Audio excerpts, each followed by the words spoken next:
और सच्चाई ये है, जिन्होंने जीएसटी लगा करके लूटा, खजाना बना लिया, इकट्ठा कर लिया, आज वही लोग जनता को धोखा देने के लिए निकले। बताओ, 9 साल में इनको पता लगा कि दूध महंगा हो गया है, दही महंगा हो गया, खाने पीने का सामान महंगा हो गया, किताबें महंगी हो गई, कपड़ा गरीब का महंगा हो गया। सोचिए, 9 साल बाद पता लगा इन्हें। अभी तक कितना इन्होंने इकट्ठा किया होगा, क्या उसकी भरपाई होगी? और जो जानकारी मिल रही है व्यापारियों के माध्यम से, ये एक तरफ तो कम कर रहे हैं, लेकिन दूसरी तरफ जीएसटी बढ़ा करके वही ले रहे हैं। सच्चाई तो ये है कि ये मुनाफा कमाने दे रहे हैं। भारतीय जनता पार्टी के लोगों के फैसले, उनकी सरकार के फैसले यही हैं कि वो मुनाफा कमाने दे रहे हैं। ये जब तक मुनाफा कमाना बंद नहीं होगा, तब तक महंगाई कम नहीं हो सकती है। ये जीएसटी का कम करना धोखा देना है। कल भी मैं एक बड़े अखबार का सबसे बड़ा एड, फुल पेज एड देख रहा था मैं। किसी क्रीम पे 2 रुपए कम हो गए, किसी और शैम्पू पे 3 रुपए कम हो गए, 4 रुपए कम हो गए। अगर ये बात गलत है तो सरकार बताएगी मैं गलत बोल रहा हूं। और वो भी बड़ा बड़ा विज्ञापन है। आप बताइए, क्रीम पर 2 रुपए 4 रुपए कम हो जाए तो हमारे किसान को क्या लाभ है? अगर मुख्यमंत्री ये बताएं कि शावर जेल से, बॉडी लोशन से जो कम हो गया, इससे बताइए किसान को क्या लाभ?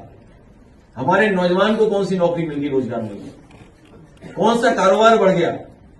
क्योंकि सरकार के पास कोई नैरेटिव नहीं बचा, सरकार के पास कोई कार्यक्रम नहीं है।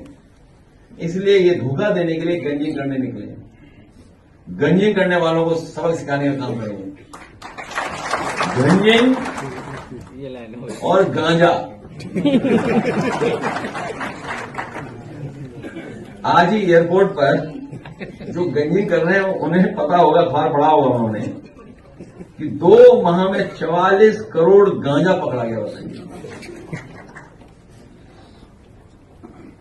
अगर हम ये थोड़ा गलत पढ़ें तो मामला गड़बड़ा जाएगा।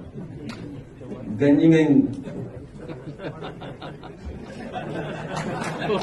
और गांजा, थोड़ी हिंदी हमारी गड़बड़ा जाए तो सब गड़बड़ हो जाएगा। इसलिए भविष्य में हम आपको भरोसा दिलाते हैं। बहुत देवा घटे तुम, लेट समझ में आया। यही समाचार है और क्या। भविष्य में ये इस महंगाई को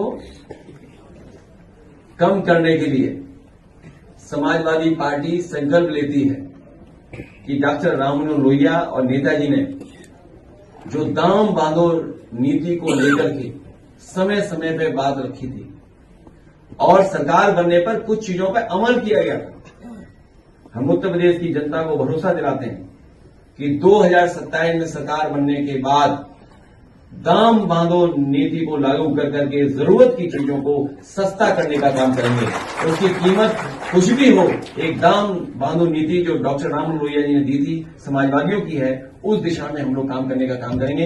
एक बार फिर मैं नोएडा और आसपास के लोग आए उनका धन्यवाद देता हूं और खासकर हमारे अमर सिंह चौधरी जी का विशेष धन्यवाद। इनके आने से हमारी पार्टी को और लाभ मिलेगा। हमारे गोरखपुर के साथी आए हैं, मैं धन्यवाद देता हूं, बधाई देता हूं, मैं उन्हें भरोसा दिलाता हूं।